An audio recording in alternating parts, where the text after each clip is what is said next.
سے جس گھڑی آئی زینب اس گھڑی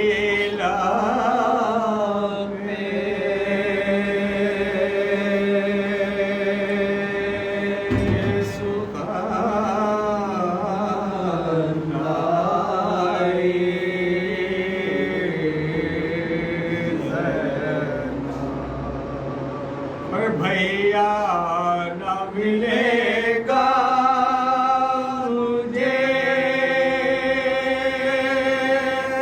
تجھ سا بھائی ڈھونڈے گی اگر ساری خدا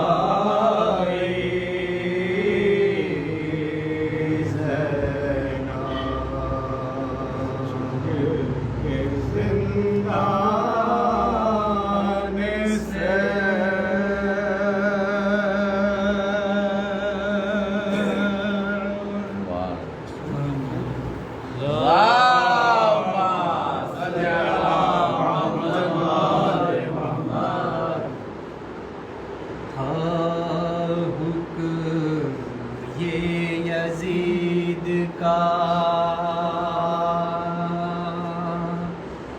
پانی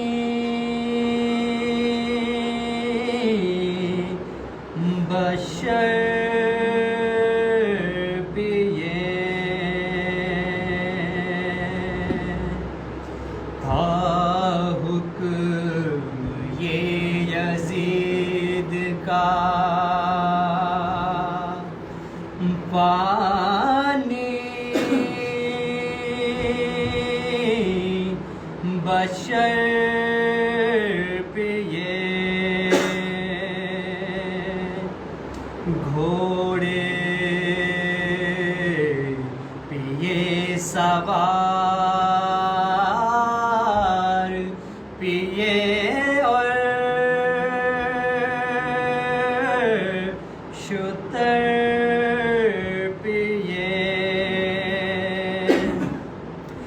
جو تشنہ لب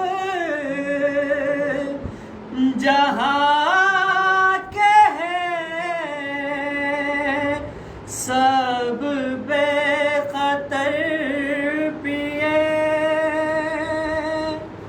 یہاں تک کہ سب چرندے پرندے آن کر پیے کافر بھی گر پیے تو نہ تو منع کیجیو پر فاطمہ کے لال کو پانی نہ دیجیو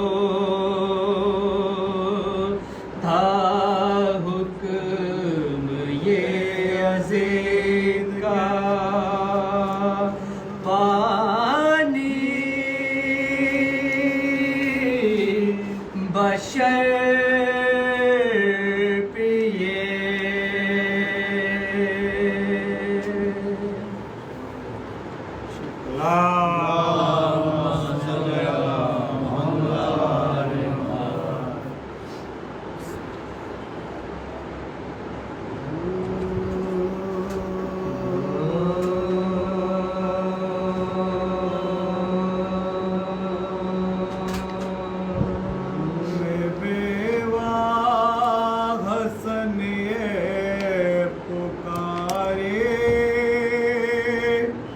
میرے کا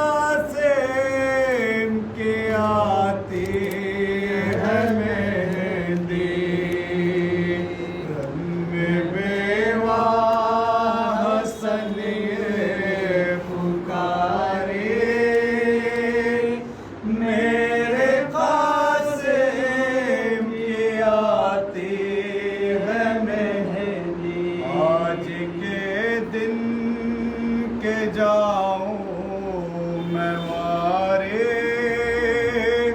میرے قاسم کے آتے ہیں مہندی رن میں بیوہ حسنی پکارے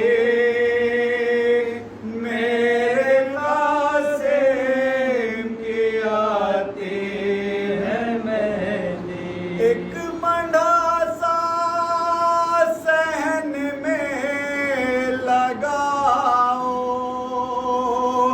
چوک پھر نیچے اس کے بچھاؤ گھر میں سندھل کے چھاپے لگاؤ میرے قاسم کی آتی ہے مہندی رن میں بیوہ حسنیوں پکاری میرے قاسم کی آتی ہے مہندی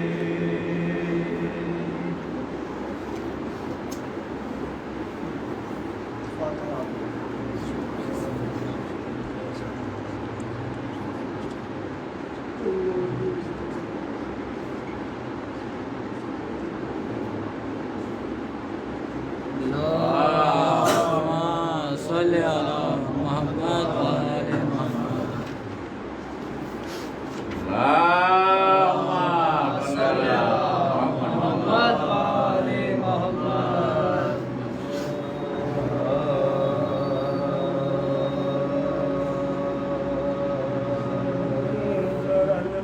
قاسم گل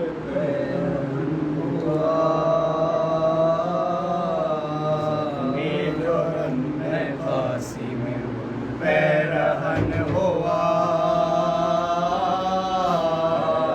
شہانہ شور سے رنگی کفن ہوا بھیجنا رسول کو بیت الحزن ہوا موجے کی میشان ہر ایک زن ہوا موجے کی میشان ہر تیز زن ہوا تھا کہ روند ڈالا ہے لشکر کے باغ کو آوازیوں بجھا دو حسن کے چراغ کو آوازیوں بجھا دو حسن کے چراغ کو گئے یہ سن کے صدا سرور عباس نام برسی اس دم کیا کلا بھائی جنگ ہو چکی قصہ ہوا تمام سوئے یتیم حسن موت کا پیام سوئے یتیم حسن موت کا پیام شکل مصطفیٰ کو بلا لو پکار کے مانگو دعا سروں سے امام میں اتار کے مانگو دعا سروں سے امام میں اتار کے قبلہ روح سلطان کائنات درگاہ کبریا میں دعا کی اٹھا کے ہاتھ خالق زمین و زمان رب پاک ذات ظالموں کے ہاتھ سے قاسم کو دے نجات ظالموں کے ہاتھ سے قاسم کو دے نجات حافظ جہاں ہے کریم الرحیم ہے جانا بچاؤ سے کہ یہ بچا یتیم ہے جانا بچاؤ سے کہ یہ بچا یتیم ہے سب کے منہ سے کہ ہے حسن کے لال نے اٹھ کے کھول دیے اپنے سر کے بال سینے میں ہل گیا دل بانو خوش کے ساتھ لائی ماں گزر گیا کیا میرا نونہار لائی ماں گزر گیا کیا میرا نونہار اور عابد کا تب سے گرم ہے بدن سرد ہو گیا قاسم کے چھوٹے بھائی کا منہ زرد ہو گیا قاسم کے چھوٹے بھائی کا منہ زرد ہو گیا مصروف یہ دعا میں تھے سب اور وہاں پہ پھر گرا سپاہ میں چودھری کا روکے تھی فوج نیزے سے اور برچھیوں سے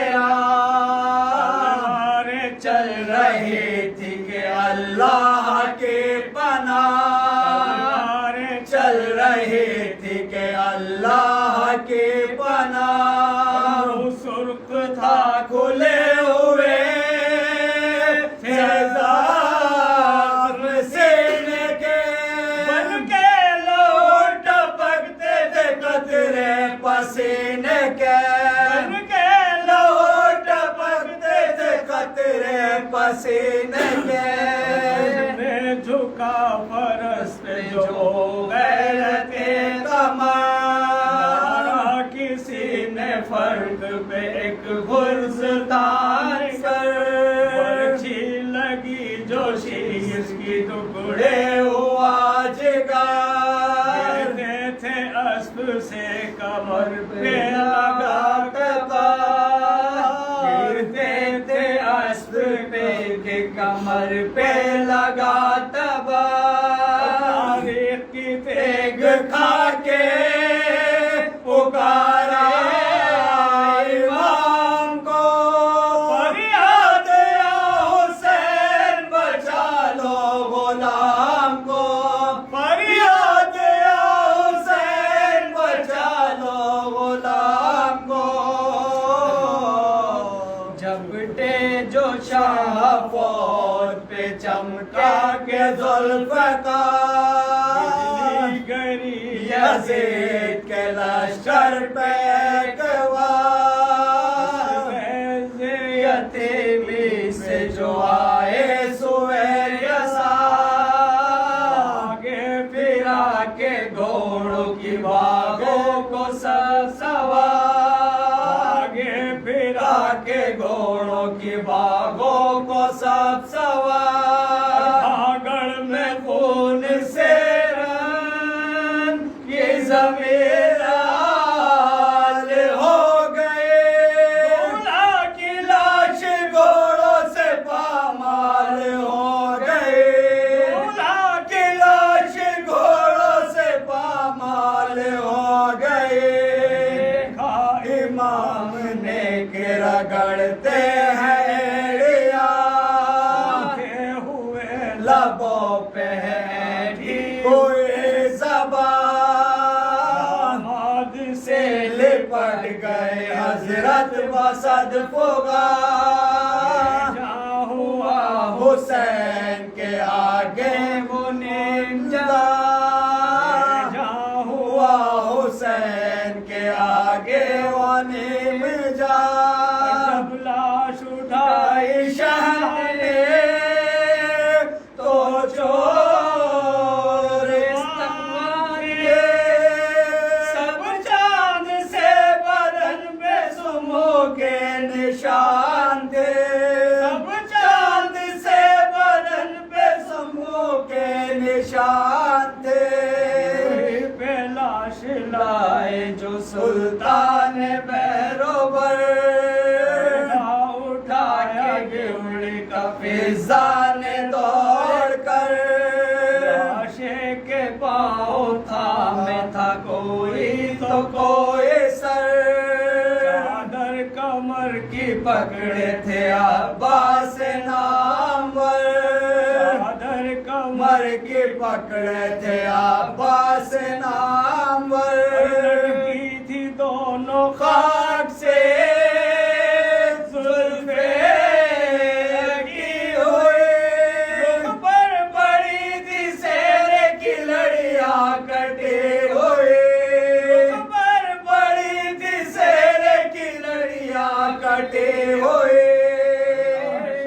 ادھر سے لائے شہنشاہ کربلا ادھر سے پیر ناموس مصطفیٰ ساتھی آگے آگے ننگے صدر نہ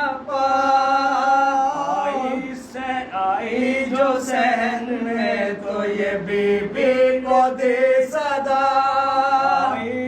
سہن میں تو یہ بی بی کو دے صدا ہٹ جاؤ جن کا دور کا ناتا ہے صاحبو دولہا دلہن سے ملنے کو آتا ہے صاحبو دولہا دلہن سے ملنے کو آتا ہے صاحبو جورن میں قاسم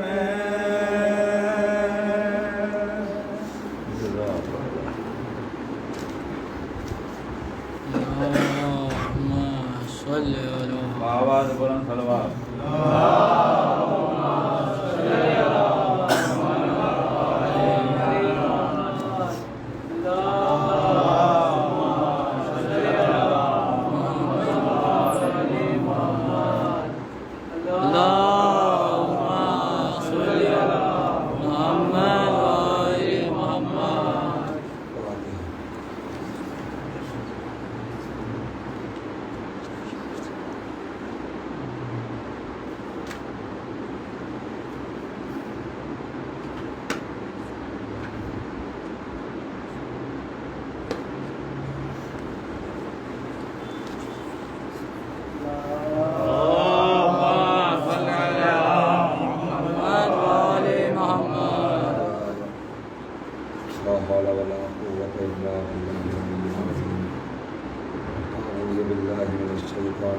بسم الله الرحمن الرحيم الحمد لله رب العالمين والصلاة والسلام على سيد الأنبياء والمرسلين سيدنا ونبينا ومولانا الرسول الحسن بن الحسين على الإخاء والسير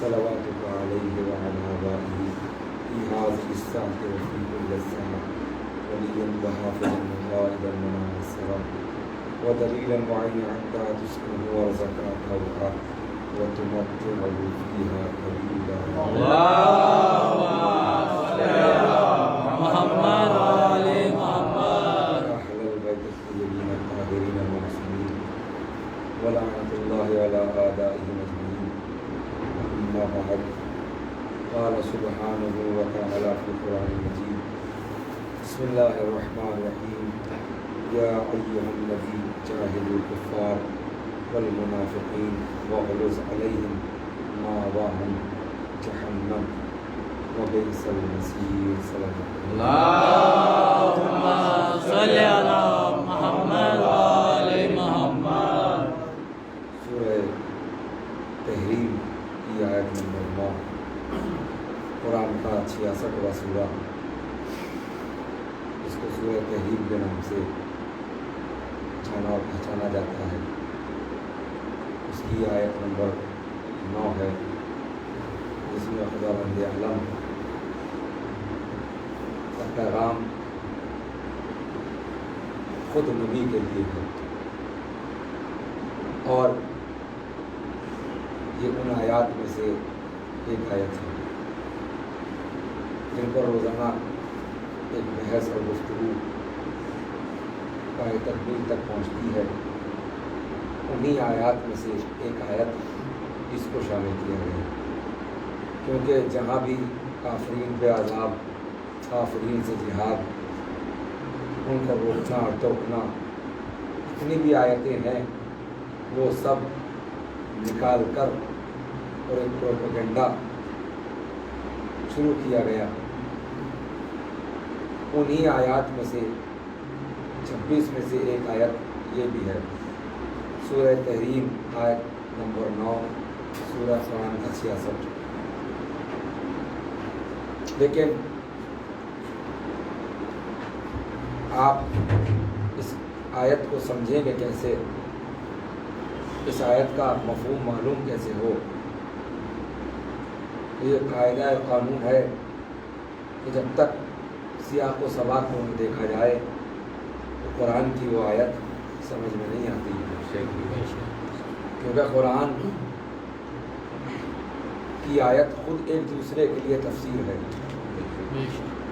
اکثر قرآن کے لیے کہا گیا اگر ایک آیت سمجھ میں نہ آئے تو اس کے بعد والی آیت کو پڑھ لیا جائے، تو اس سے پہلے والی آیت کو پڑھ لیا جائے تو وہ آیت کچھ حد تک سمجھ میں آنے لگے گی، کیونکہ ایک آیت دوسری آیت کی تفسیر کرتی ہے۔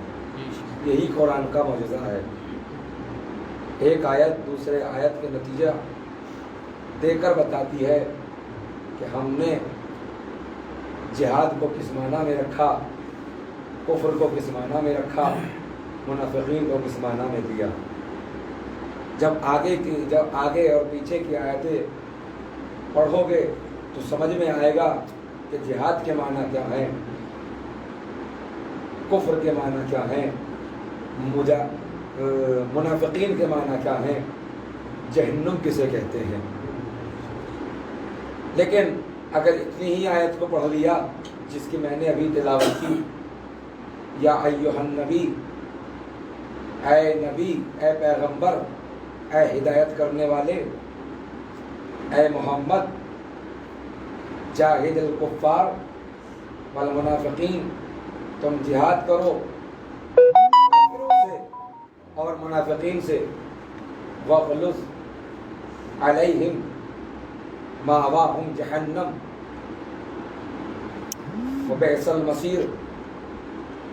آیت کا ترجمہ، اے نبی تم جہاد کرو کافرین اور منافقین سے، اور جہنم کتنا برا ٹھکانہ ہے، اور جہنم کافرین اور منافقین کا ٹھکانہ ہے، اور یہ کتنی بری جگہ ہے، بئس المصیر، کتنی بری جگہ ہے۔ یہ آیت اگر پڑھی جائے تو اس سے مفہوم نکلتا ہے کہ نبی کو حکم دیا کہ تلوار نکالیں اور قتل کر ڈالیں۔ جاہلوں کی یہی سمجھ میں آئے گا، کچھ اور سمجھ میں نہیں آتا۔ جاہلین زمانہ کے یہی سمجھ میں آتا ہے، یہ جملے کو بدل کر یہ کہیں آپ کی طبیعت کے مطابق کہ زمانہ ابو جہل کو یہی سمجھ میں آتا ہے اور کچھ نہیں آتا، کہ جہاں لفظ جہاد آئے تلوار کھینچ لی جائے، گردنوں کو اڑا دیا جائے۔ جہاں کفار سے مراد ہو وہاں اپنے کو مراد لینے لگتے ہیں، جہاں منافقین سے مراد ہو وہاں اپنے کو لینے لگتے ہیں۔ لیکن جہاں لفظ جہاد ہو اور وہ بھی نبی سے کہا جا رہا ہو، تو یہی تو وجہ تھی کہ لوگوں نے خود کہہ دیا کہ نبی نے معاذ اللہ خود قتل و غارت پھیلوایا۔ جیسے اس کے علاوہ بھی بہت سے بیانات آئے، آپ نے فیس بک پہ سنے بھی ہوں گے، میں اس میں جانا ہی نہیں چاہتا۔ آپ غازی آباد سے آگے ایک جگہ پڑتی ہے ڈاسنا، بس سمجھ گئے ہوں گے، نام نہیں لینا چاہتا۔ انہوں نے ایسے بیانات دیے کہ نبی خود جہادی تھا، نبی خود معاذ اللہ آتنکواد پھیلانے آیا تھا۔ تو ان کو کیا کہیے جب اپنے ہی لوگ ایسے کہتے ہیں؟ تو جہاں لفظ جہاد ہو وہاں تلوار کے معنی لینے لگتے ہیں، اور ہم بھی یہ سمجھتے ہیں کہ لفظ جہاد تلوار اٹھانے کا نام ہے، لفظ جہاد گردنیں کاٹنے کا نام ہوتا ہے، لفظ جہاد کسی کو زبردستی اپنی منوانے کا نام ہوتا ہے۔ لیکن جہاد کے اصل معنی ہے یہ نکلا ہے جہدا یعنی جہد سے، جس کے معنی ہے کوشش کرنا، جس کے معنی ہے کوشش کا کرنا، جس کے معنی ہے صحیح کرنا، یعنی جس کے معنی ہے محنت کرنا، جس کے معنی ہے ٹرائی کرنا، کوشش کرنا۔ اور ایک معنی اور دے دے، شاید کہ نئے ہو، ٹرائی اگین، دوبارہ کوشش کرو۔ ایک سال بعد بڑے محمد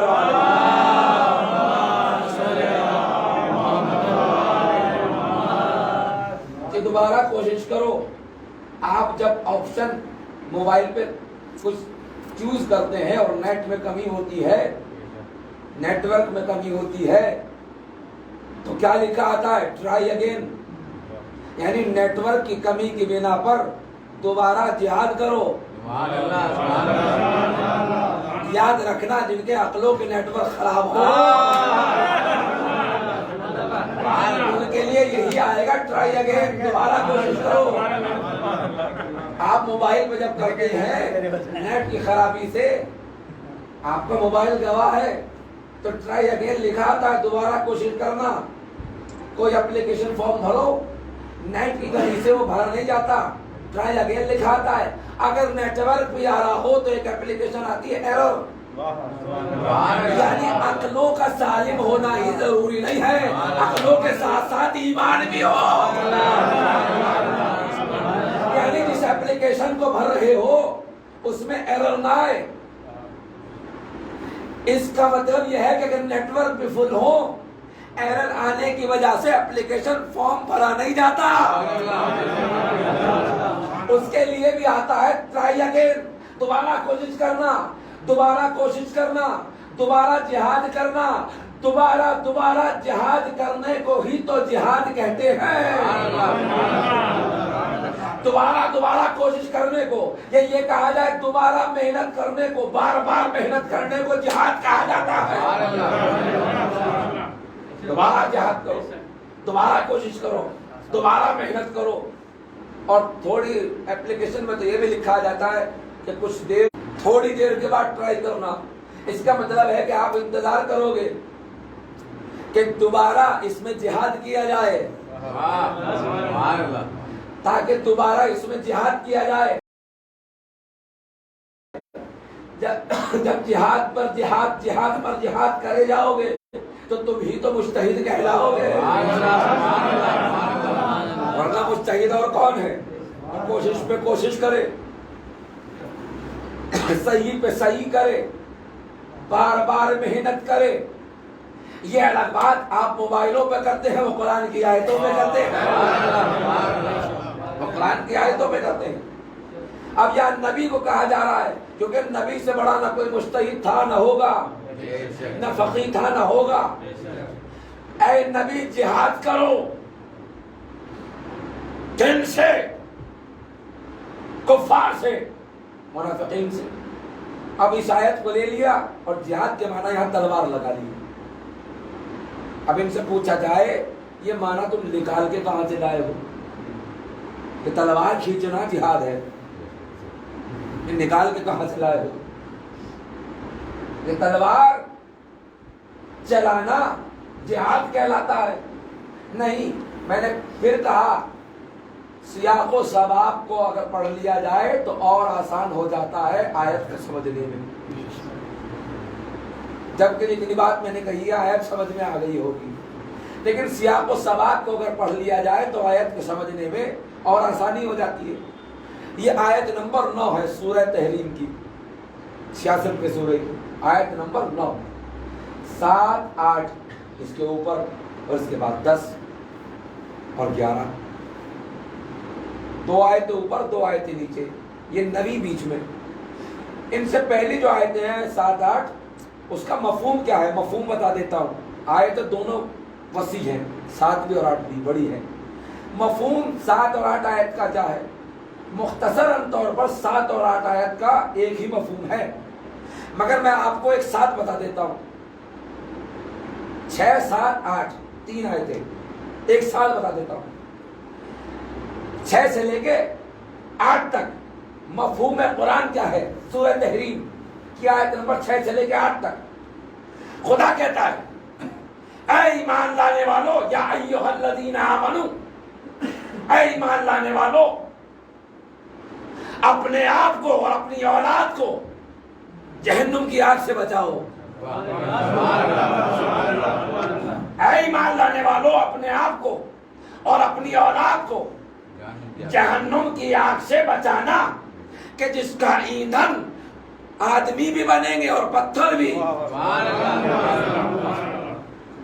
جس کا ایندھن آدمی بھی ہوں گے اور پتھر بھی قرار دیا گیا۔ اس آگ سے، اس جہنم سے مومنین سے کہا گیا اپنے آپ کو بچاؤ، اپنے خاندان کو بچاؤ۔ تو یہاں کون سی بری بات ہے؟ ہمارے یہاں جہنم کہا جاتا ہے اور آپ کے یہاں کیا کہا جاتا ہے؟ نرک۔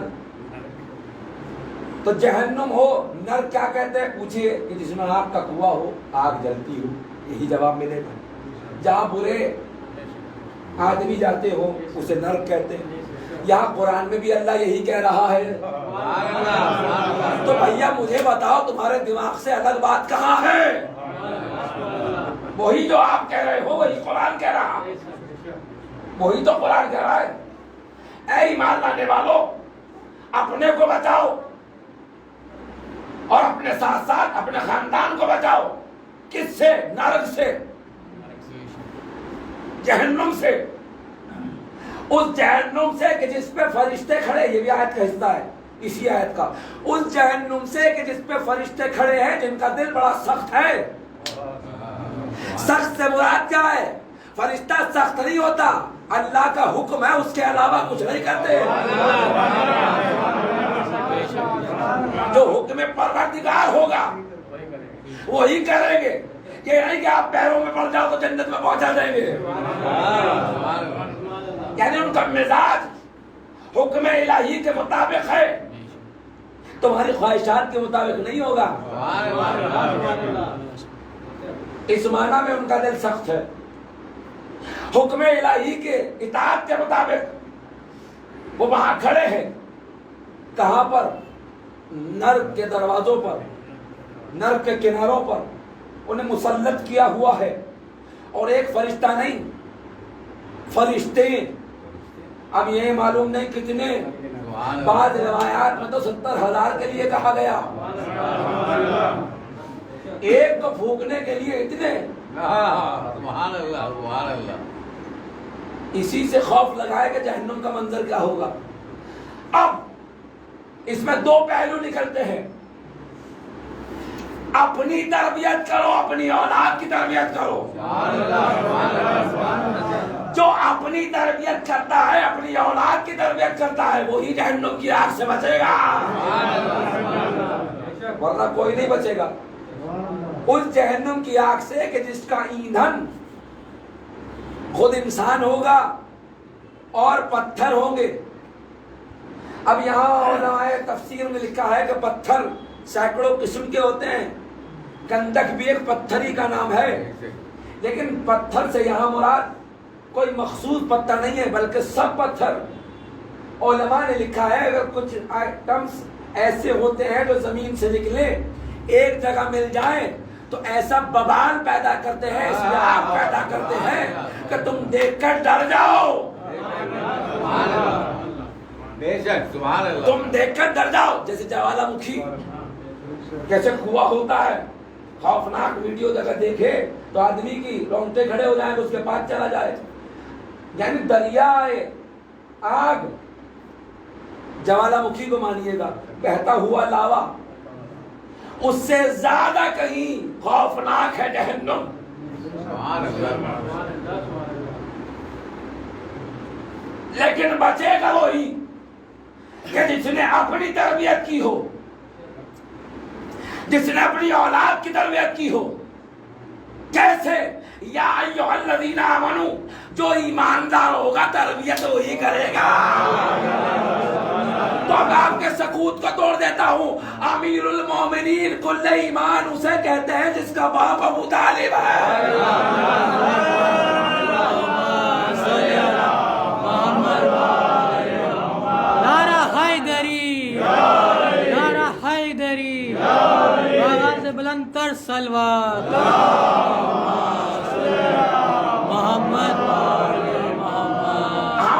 اپنے بیٹے کو اپنے بچوں کو تربیت کر کے ایمان تک نہ لائے، ابو طالب وہ ہے جو اپنے بیٹے کو کل ایمان بنا دے،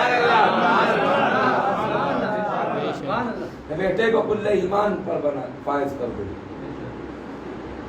ان کا نام ابو طالب۔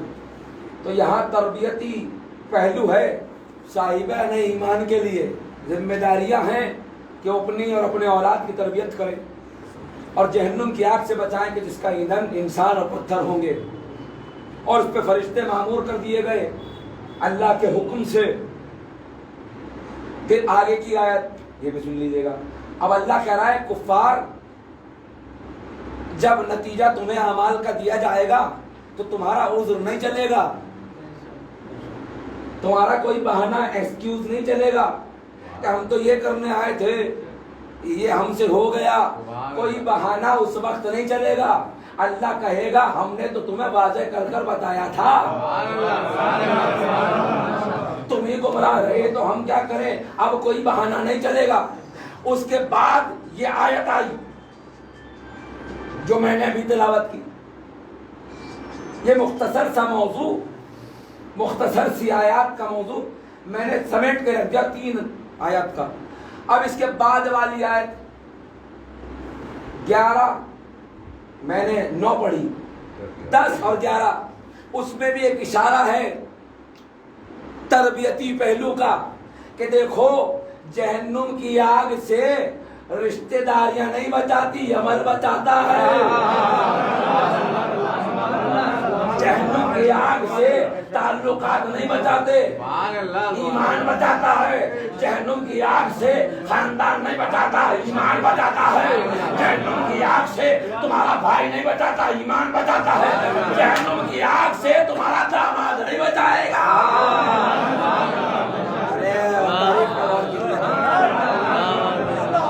ارے رسول کس کے داماد تھے؟ تمہارا ہوش و سنے بچ نہیں پاؤ گے۔ تو یاد رکھنا جو بھی سسرا بننے والا ہے اپنا داماد کا ایمان لانا، میں ایمان لانا۔ ایک طرح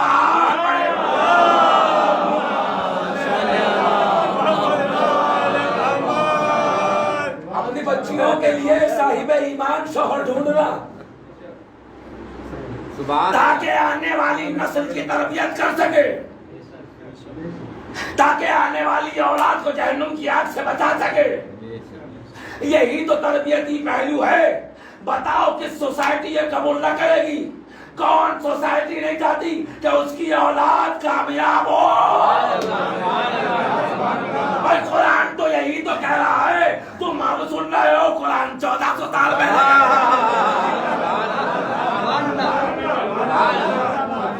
تم اب کامیابیاں چلا رہے ہو، تم اب اپنی اولاد کو بڑے بڑے اسکولوں میں بھیج رہے ہو کامیاب ہو جائے۔ اللہ تو اب سنیے گا، میں روک دیتا ہوں بات اس لیے تاکہ طبیعت اور آمادہ ہو جائے اس جملے کو سننے کے لیے، اس جملے کو سننے کے لیے۔ تم نے اپنے بچوں کو اعلیٰ تعلیم سے آراستہ کرایا اور تم سمجھتے رہے تربیت بہت اچھی ہو گئی۔ تم نے اپنے بیٹے کو انجینئر ڈاکٹر بنایا اور سمجھتے رہے تربیت اچھی ہو گئی۔ تمہارے بچوں اور بچیوں نے لاکھوں نوکریوں سے کمائے، تم سمجھنے لگے سکسیسنس ہمارے نصیب میں آ گئی، لیکن دنیا کی فکر ناقص ہے۔ خدا جو سوچتا ہے وہ بہتر ہے، تمہاری فکر ناقص ہے۔ آؤ قرآن سے پوچھیں تربیت کسے کہتے ہیں؟ کیا اعلیٰ تعلیم دلانا تربیت ہے؟ کیا پیسے کا زیادہ کمانا سکسیسنس ہے؟ کیا اولاد کو بہترین اسکول میں بھیجنا سکسیسنس ہے؟ یہ آپ کی فکر ہے جسے آپ بہترین تربیت سمجھتے ہو۔ قرآن کہتا ہے ہم ولادت سے پہلے تربیت کرا دیں۔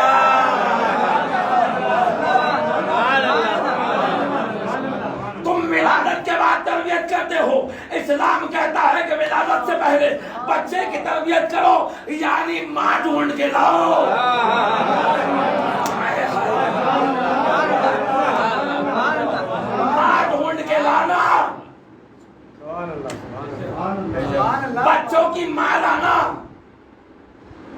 خواہشات پہ مبنی صحرا نہ سجانا. قرآن کیا کہہ رہا؟ ماں ڈھونڈ کے لانا بے شک تاکہ وہ آمادہ ہو ولادت سے پہلے. ولادت سے پہلے اگر تربیت ہونے لگے، سبحان اللہ جملہ آپ کی نظر سن لو، ولادت سے پہلے اگر تربیت ہو تو بچہ نہیں ہوتا، مولود کعبہ ہوتا. مولود کعبہ. سیرت پڑھیں فاطمہ بنت اسد کی.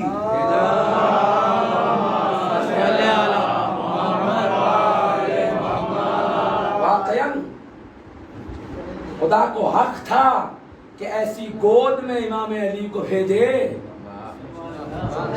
جو تربیت کرنے کا ہنر جانتی ہو.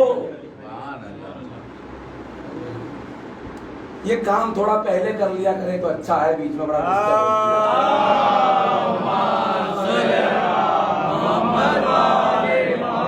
ویسے ہی کم ہوتا ہے. یہ کام پہلے ہو جائے تو بہت اچھا رہتا ہے، بیچ میں بات رک جاتی ہے تو معاملہ خراب ہو جاتا ہے. آواز بلند صلوات.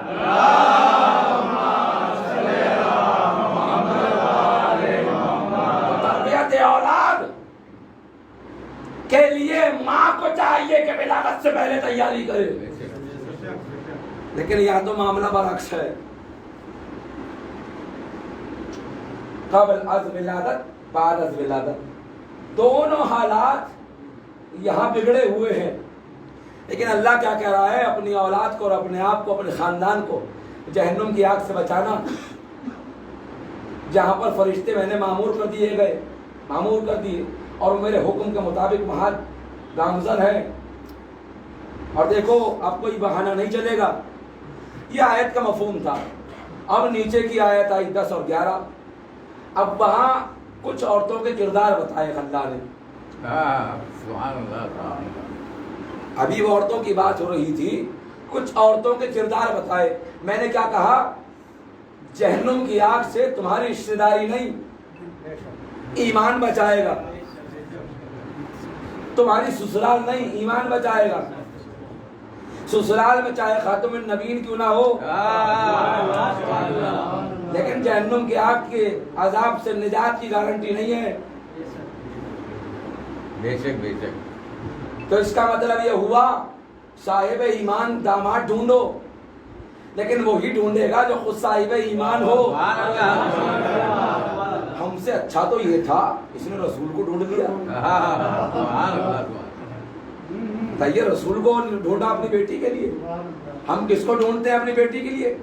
جو نماز نہ پڑھتا ہو، پیسے لاکھوں کماتا ہو، جو روزہ نہ رکھتا ہو. میں یہ نہیں کہہ رہا کہ پیسے نہ کمانے چاہیے، لیکن دین کو بھی تو نہ بھولنا چاہیے. لیکن ہمارا مزاج کیا ہے کہ بیٹیاں ان سے بیاہیں گے جو دین کے مخالف ہوں گے، کیونکہ سکسیسنیس ہم اسے ہی سمجھتے ہیں جو دین کی مخالفت زیادہ کرے. یہی سکسیسنیس ہمارے ذہن میں چھپی ہوئی ہے. اب خدا کہہ رہا ہے 10 اور 11 آیت نمبر سورہ تحریم،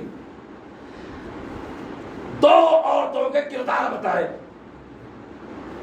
یہ یاد رکھیے گا، نبی کی رشتہ داری جہنم کی آگ سے نہیں بچائے گی، چاہے بیوی ہو چاہے بیٹا. تو جب نبی کی خاص رشتہ دار نہ بچ سکے تو نبی کے چاہنے والے کہاں سے بچ جائیں گے؟ میں اپنی طرف سے نہیں کہہ رہا، یہ قرآن کہہ رہا ہے. وَضَرَبَ اللَّهُ مَثَلًا، وَضَرَبَ اللَّهُ یعنی اللہ نے ضرب ماری، مثال دی. ضرب اللہ مثلا الذین کفروا وامرأۃ نوح وامرأۃ لوط. سبحان اللہ. اللہ نے مثال دی نوح کی بیوی کی اور لوط کی بیوی کی، جنہوں نے کفر اختیار کر لیا تھا، جو اب میرے سالے بندوں کے مخالفت کر رہی تھی. بے شک بے شک. سالے بندے کون؟ جناب نوح، جناب لوط. ان کی بیویوں کو قرآن نے کس نام سے پکارا؟ کفر۔ بے شک۔ تو بھائی ایک بات بتائیں، جو کفر سے بڑا چڑھتے ہیں، یہاں تو اللہ اگر تم سے زیادہ پھکتا تو نبی کی بیویوں کو نہ کہتا، جنہیں کفر سے بڑی چڑ ہے، لیکن اللہ تو رشتہ دار نبی کو بھی نہیں چھوڑ رہا۔ کوئی بھی ہو ہم پسند نہیں کرتے جو انکار کر دے۔ اب یاد اب سنیے گا جملہ، نوح کی شوہر ہونے سے انکار کرنا، جملہ آہستہ سے کہتا ہوں پھر دوبارہ بتاتا ہوں۔ نوح کی بیوی نے کیا انکار کیا؟ کیا یہ انکار کر دیا نوح تم میرے شوہر نہیں ہو؟ کیا لوط کی بیوی نے یہ انکار کر دیا لوط تم میرے شوہر نہیں ہو؟ نہیں، یہ ایسا کچھ انکار نہ کیا تھا۔ شوہر مانتی تھی، شوہر کو پہچانتی نہیں تھی۔ شوہر ماننا ہے رشتہ داریوں کو جوڑنا، شوہر کا پہچاننا ہے ایمان پہ رشتہ داری کو جوڑنا۔ انہوں نے شوہر ہونے کا انکار نہیں کیا، بلکہ اپنے عمل سے نبی ہونے کا انکار کر دیا۔ یہی سے گڑبڑ ہے۔ تو اللہ نے ان عورتوں کو بھی کفر پر بتایا اور مثال دی۔ وَضَرَبَ اللَّهُ مَثَلًا، اللہ مثال دیتا ہے جیسے نوح کی بیوی، لوط کی بیوی، جو صالحین ہمارے صالحین بندوں سے بغض و حسد رکھتی تھی۔ ایک مفہوم ہے پوری آیت کا، آیت نمبر 10 کا، ایسے لوگوں کا ٹھکانہ جہنم ہے۔ یعنی اللہ نے صاف کر دیا بیوی بھی اگر ہو تو جہنم میں جائے گی، چاہے کہ نبی کی ہو۔ اب سنیے گا آیت نمبر 11، وَضَرَبَ اللَّهُ مَثَلًا الَّذِينَ آمَنُوا، اور مثال دی اللہ نے ایمان لانے والی عورت کی۔ یہاں نوح کی بیوی لیکن کافر۔ لفظ کفر سے چڑھ نہ کرے، اللہ نوح کی بیویوں کو بھی نہیں چھوڑ رہا۔ بھائی نوح تو مسلمان ہی مانتا ہے، جناب لوط کو مسلمان ہی مانتا ہے، اللہ تو مسلمانوں کو بھی نہیں چھوڑتا۔ جایا کہ کوئی یہ کہنے لگے کہ مجھے کہہ دیا قرآن میں کافر، ایسا کچھ نہیں ہے، یہ غلط فہمیاں ہیں، ان کو ہی دور کیجئے گا۔ اب جیسے ہی یہ کہا، پہلے مثال دی کہ کفر اختیار کیا، مثال دے کر بتایا جیسے نوح کی بیوی، جناب لوط کی بیوی۔ اب آیت نمبر 11 میں مثال دی کہ ضرب اللہ مثلا، اس عورت کی مثال کہ جو ایمان لائی، وامرأۃ فرعون۔ اب سمجھ میں آیا، اگر شوہر کافر بھی ہو، مومنہ عورت ہو تو آسیہ ہوتی ہے۔ اب اس آیت کی تفسیر میں علماء کرام نے لکھا کہ جناب آسیہ جو فرعون کی بیوی تھی لیکن صاحب ایمان تھی، وہاں نبی کی بیویاں تھی لیکن صاحب ایمان نہ تھی۔ نبی کی زوجیت جہنم سے نہ بچا سکی، فرعون کی زوجیت جنت میں لے گئی۔ دیکھا قرآن کا مزاج، اللہ عادل ہے، اللہ رشتہ داریوں پہ نہیں بیٹھتا، چلو نوح کی بیوی ہے پاس چل جائے گا۔ جیسے آپ ناکے توڑ کر بھاگتے ہو، ڈرائیونگ لائسنس ہو یا نہ ہو، چرا کر بھاگ جاتے ہو، کیوں؟ اس لیے کہ یہ خود ایسے ہی جو چیکنگ کر رہے ہیں، لیکن اس کی چیکنگ میں عدل ہے، وہ بہترین طریقے سے چیک کرتا ہے، اور چیک کرنے کی ضرورت بھی نہیں ہے اسے تو سب معلوم ہے کون کیسی پہچان لے کے آ رہا ہے، نقلی آدھار کارڈ ہے یا اصلی آدھار کارڈ، بلیک میں بنوایا یا وائٹ میں بنوایا، یہ کیسے لے کے آیا، اور آج کل تو آدھار کارڈ پہ بھی ایسے لگتا ہے فوٹو جیسے مرحوم ہو. یہ دنیا کا روش ہے. لیکن وہاں اللہ جب پوچھے گا, بہت سے کو پوچھے گا بھی نہیں, وہ اعتراض کریں گے تو ان کے سوالات کے جواب بھی دے دے گا. اسے دینے کی ضرورت بھی نہیں ہے کیونکہ قادر مطلق ہے, عظیم ہے, اکبر ہے. تمہارے اعضاء و جوارح ہی بولیں گے, تمہارے ہاتھ پیر بھی بولنے اٹھیں گے. ہر جگہ گواہی دے گی کہ جہاں گناہ کیا ہوگا. اب وہ نوح کی بیوی, لوط کی بیوی کفر میں قرار پائی, ادھر فرعون کی بیوی مومنہ قرار پائی ایمان لانے والوں پر. تفسیر میں لکھا ہے کہ جب جناب موسیٰ نے فرعون کے دربار میں آیات الہی کا مظاہرہ کیا, بھائی آیات الہی موسیٰ کے پاس کیا تھی, برہان الہی موسیٰ کے پاس کیا تھا, عصا اور ید بیضا. عصا یعنی لاٹھی, ید بیضا یعنی وہ نور جو موسیٰ کے ہاتھ میں تھا. وہ نور نہیں تھا, وہ آئندہ نسل نبی کا نور تھا جو دست موسیٰ میں تھا. عصا کا معجزہ تھا اور خود موسیٰ کا وجود آیات الہی تھا. تو جناب آسیہ کہتی ہیں کہ میں نے جب حضرت موسیٰ کا معجزہ دربار میں دیکھا میں ایمان تبھی لے آئی تھی موسیٰ پر. کیوں؟ کیونکہ جادوگری میں اور معجزے میں بڑا فرق ہے.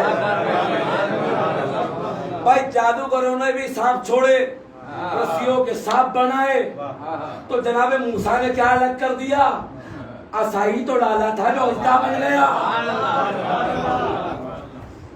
اور تمام رسیوں کو نکل گیا. لیکن جناب آسیہ کہتے ہیں میں نے جب دربار میں یہ معجزہ دیکھا میں موسیٰ پر ایمان لے آئی. ایمان کا لانا تھا کہ فرعون نے مجھ سے کہا تم پر سختی کروں گا, موسیٰ کے دین کو چھوڑ دو. ہائے رے تاریخ اسلام, ایک نبی تو یہ کہہ رہا ہے میرے دین کو مان لو, تو بیویاں مانتی نہیں ہے. ایک کافر یہ کہہ رہا ہے اس کے دین کو چھوڑ دو, تو عورتیں چھوڑتی نہیں ہیں. تو یاد رکھنا جو نبی کی نہیں مانتی وہ مقابلے پہ میدان میں آ جاتی ہے, اور جو نبی کی نہ مان کر میدان میں آ جائیں اب ان پہ رحمت نہیں بلکہ کتے بھونکتے ہیں.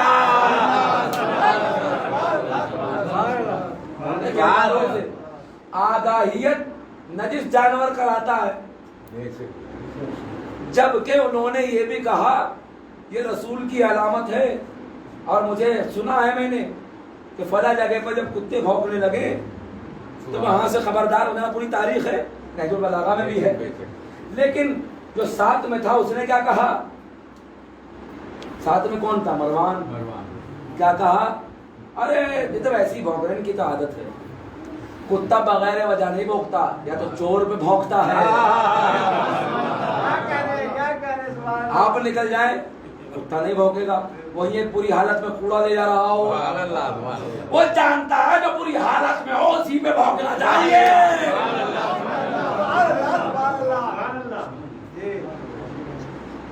جو عجیب و غریب حالت میں ہو اس پہ بھونکنا چاہیے. تو جو نبی کی نہ مانے وہ میدان میں آ جاتا ہے. اب یہاں پر جناب آسیہ نے کہا جب میں نے جناب موسیٰ کا معجزہ دیکھا تو میں نے ایمان لے کر آ گئی, اور جب ایمان لے آئی تو فرعون نے کہا موسیٰ کے دین کو چھوڑ دے ورنہ سختی برتوں گا. جناب آسیہ نے انکار کر دیا, نہ مانی. اس نے پھر سمجھایا, نہ مانی. اس نے حکم دے دیا آخر میں آسیہ کے جسم میں میخ گاڑ کر اور ان کے سینے پر بھاری وزنی پتھر رکھ دو۔ اب فرعون کے حکم پر مصر میں یہی ہوتا تھا کہ زندہ جسم میں کیلیں گاڑی جاتی تھی، یہاں ہاتھوں میں، یہاں پیروں میں، جہاں سے آدمی بچا رہے اور خون بہہ بہہ کر مر جائے، ایک اذیت والی تکلیف اور موت دیتی تھی۔ یہاں ہاتھوں میں گاڑ دیا، یہاں گاڑ دیا جہاں سے آدمی زندہ رہے، خون بہتا بہتا مر جائے، یہاں پیروں میں گاڑ دیا۔ یہ جناب آسیہ کے ساتھ ہوا، اور اس کا ستم بالا ستم یہ کہ وزنی پتھر ان کے سینے پہ رکھ دیا۔ یعنی چاہنے والی نبی کی ہو تو ایسی ہو، ایک معجزے میں اپنی جان دے دی۔ یعنی جملہ کہنے نہیں دے رہا، جمال موسیٰ کو دیکھا تو آسیہ ایمان لے آئی، جمال محمد کو دیکھتی تو کیا ہوتا؟ غاز بلندر سلوار صلی اللہ محمد۔ اسی حالت میں جناب آسیہ کی دعا ہے کہ ان کے کیلیں گڑی ہوئی تھی، پتھر رکھا ہوا تھا وزنی، اور انہوں نے دعا کی، پروردگار دعا دیکھیے، موت کے قریب ہے لیکن ایمان ثابت قدم ہے۔ یعنی ایمان اسے ہی کہتے ہیں جو موت سے نہیں ڈرتا۔ فوراً کہا میرے پروردگار مجھے اپنے صالحین صادقین کی صف میں شمار کرنا، اور مجھے وہ جگہ عنایت کرنا جو تیرے نزدیک سب سے بہتر ہو،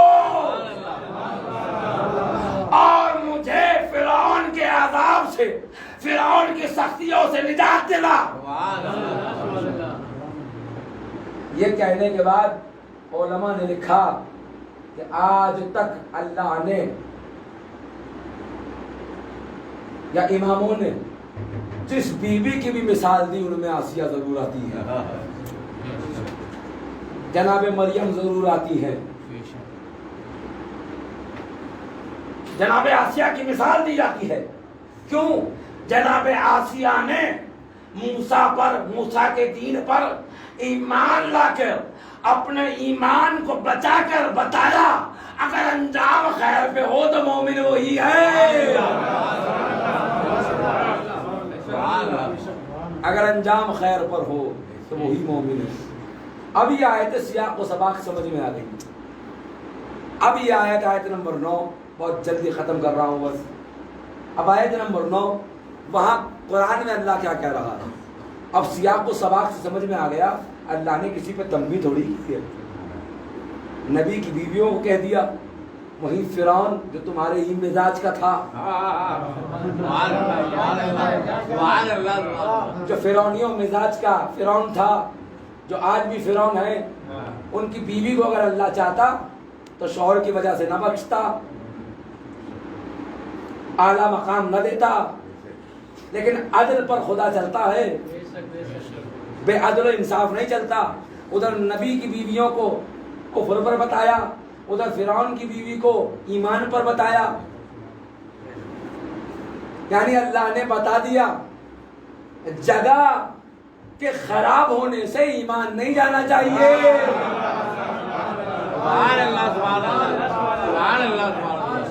جگہ اگر صحیح بھی ہو ایمان چلا جائے گا پھر بھی کہلائے گا۔ جگہ کے خراب ہونے سے ایمان میں تبدیلی نہیں آنی چاہیے۔ بے شک بہت سے لوگ کیا کہتے ہیں، ارے مولانا ہندو بہت ہے ہماری طرف، ہم کیا کریں مجبور ہے کھانے پر، جبکہ کوئی سختی نہیں ہوتی کسی پر، مرضی کا مالک ہے، لیکن پھر بھی یہ کہا جاتا ہمارے یہاں تو کلچر ہی ہے نہیں ہے۔ ارے بھیا آپ کا بھی تو کوئی کلچر ہوگا، یہ دوسروں کے کلچر پہ ہی جیے جاؤ گے، آپ کا بھی کوئی کلچر ہے، آپ سے اچھا کلچر کس کا ہوگا؟ یا تو یہ کہیے گا اپنا کلچر معلوم نہیں، تو یاد رکھیے گا جیسے نبی سے رشتہ داری ہو کر بھی جہنم کی آگ سے نہ بچا، حسین کا دعویٰ کر کے بھی جہنم سے نہیں بچا۔ سبحان اللہ، یہی انجام ہوگا، سبحان اللہ، سبحان اللہ۔ یہی انجام ہوگا۔ اب یہاں خدا کہہ رہا یا ایھا النبی جاہد الکفار والمنافقین، اے نبی کافروں سے منافقوں سے جہاد کرو۔ جہاد سے سمجھا دیا، تلوار کا نام نہیں، انہیں دوبارہ ان پر کوشش کرو۔ کفار سے تو سمجھ بھی سکتے ہیں کہ ایک دفعہ کو کہہ بھی دیا ہو کہ جنگ کرو، اس کی بھی بڑی تفصیل ہے، جنگ کا حکم بھی نہیں ہے بلکہ ڈیفینس کرو۔ منافقین کو تو یہ جہاد کا لفظ اس لیے جوڑا جاتا ہے کہ ان پہ بار بار کوشش کرو، چاہے کہ آج سدھر جائیں، کم سے کم آ تو گئے، کیا پتا پورے آ جائیں،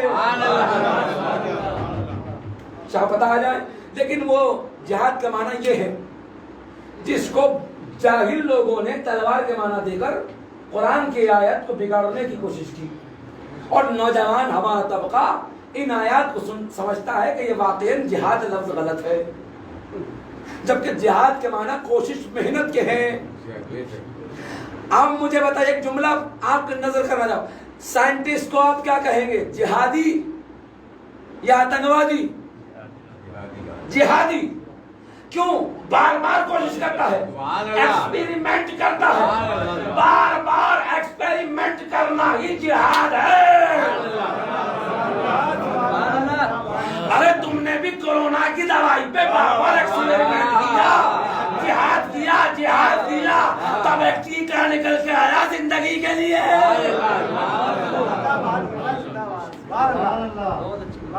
تو یاد رکھنا، اللہ نے یہاں تلوار کا جہادی نہیں، کردار کا جہادی بتایا۔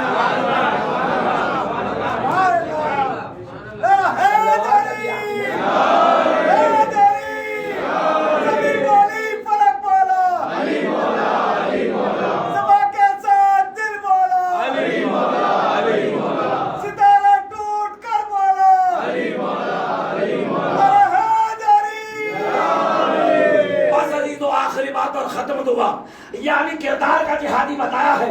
سائنٹسٹ کردار کا جہادی ہے، قلم کا جہادی ہے، تلوار کا جہادی نہیں ہے۔ قرآن میں لفظ جہاد جہاں آیا ہے قلم مراد ہے، یہ کردار مراد۔ تو آؤ کربلا میں دیکھو حسین جہاد کرنے آئے ہیں، آؤ کربلا میں دیکھو عباس کی وفات جہاد ہے، آؤ کربلا میں دیکھو اکبر کا جہاد وفات ہے، آؤ کربلا میں دیکھو قاسم کا شہید بتانا جہاد ہے، قاسم کا شہید بتانا موت کا جہاد ہے، عباس کی وفات جہاد ہے، اصغر کی وہ پہچان جہاد ہے۔ حسین جہاد کا مفہوم سمجھائیں گے، جہاد تلوار کو نہیں کردار کو کہا جاتا ہے۔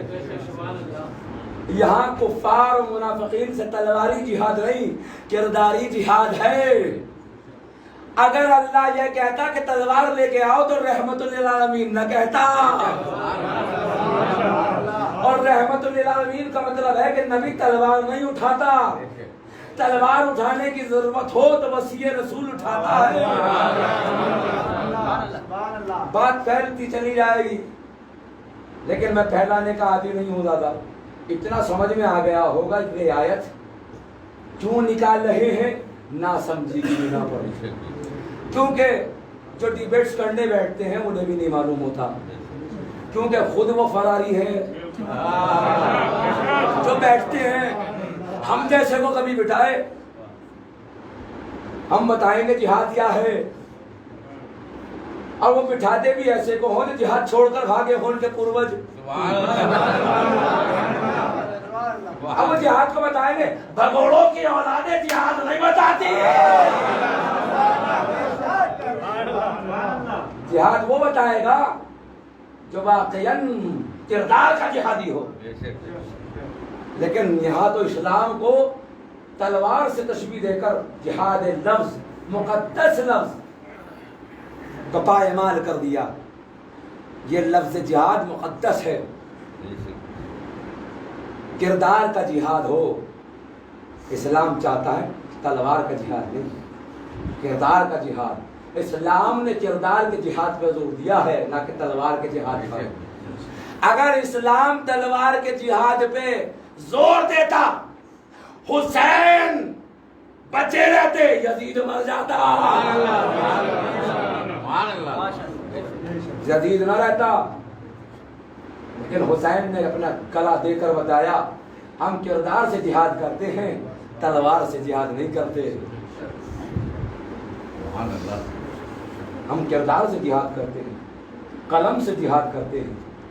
ہمارے خطبات دیکھو، اس میں بھی جہاد کی رمق ہے. ہمارا کردار دیکھو، اس میں بھی جہاد کی رمق ہے. ہماری سیرت دیکھو، اس میں بھی کردار، اس میں بھی رمق جہاد ہے. یعنی ہمارا ہر پہلو جہاد ہے. ہم نے ہر پہلو پہ کوشش کی ہے. اب تم اپنے نصیب ڈھونڈو کہ تم تلوار کو جہاد سمجھتے ہو یا کردار کو جہاد سمجھتے ہو. اب یاد رکھنا، جو کردار، جو تلوار کو جہاد سمجھتا ہو وہ آتنکواد ہے. جو کردار کو جہاد سمجھتا ہو وہ حسینی ہے. تو یہاں ہم جہاد کرنے آئے ہیں. مجلس میں بھی آپ جہاد کر رہے ہو اپنے نفس سے. اگر یہ مجلس محرم کے علاوہ ہوتی تو کسی کا سیریل نکل جاتا، کسی کی مووی نکل جاتی، کسی کی نیوز نکل جاتی، کسی کی پارٹی اور شادی نکل جاتی، کسی کا ڈی جے پارٹی نکل جاتی. لیکن یاد رکھیے گا، جو مجالس میں آ کر کچھ وقت گزارے وہ تلوار کا جہاد نہیں کرتا، کردار کا جہاد کرتا ہے. کردار کا جہاد کرتا ہے. تو یہ عمل کا میدان ہے جہاں کردار کے جہاد سے اپنے نفس سے جنگ کر رہی ہے، نہ کہ دوسرے سے. اسلام اسے ہی جہاد کہتا ہے. لیکن اس کے معنی اور مفاہیم نہ اپنوں نے سمجھے اور نہ غیروں نے تو کیا سمجھا ہوگا. یہی وجہ ہے کہ قرآن کی آیات جو زندگی اسلام ہو، قرآن کی آیات جو زندگی انسان ہو، قرآن کی آیات جو زندگی کائنات ہو، قرآن کی آیات جو دو عالم کے لیے زندگی ہو، اسے نکالنے کے لیے کہہ دیا خارج کر دو. اس کا مطلب یہ ہے کہ آپ انسانیت سے خارج ہو چکے ہو. جو ان آیات کا مفہوم نہیں سمجھتے، لیکن سمجھے گا کون؟ جس نے کوششیں کی ہوں. قرآن بھی بغیر جہاد سمجھ میں نہیں آتا. قرآن جہاد سے سمجھ میں آتا ہے، فرار سے سمجھ میں نہیں آتا. فرار سے سمجھ میں نہیں آتا. جہاد کرے قرآن، اسے ہی مجتہد کہا جاتا ہے. جو علم میں جہاد کرے اسے مجتہد کہتے ہیں. وہ فتویٰ دینے کے لائق بن جاتا ہے. جو علم میں جہاد کرے، علم فقہ میں جہاد کرے، علم کلام میں جہاد کرے، علم عرفان میں جہاد کرے، یہ سب جہاد علم کے میدان ہے. علم میں جہاد کرو. لیکن مسلمان نے بھی غلط سمجھا اور غیروں نے بھی غلط سمجھا. انہوں نے تلوار اٹھا لی، میدان میں آ گئے، یہ جہاد ہے. اور ہمارے والوں نے میرا سمجھا، وہ بھی یہ سمجھتے رہے تلوار کا نام جہاد ہے، بلکہ جہاد اصل ہے علم کے میدان میں.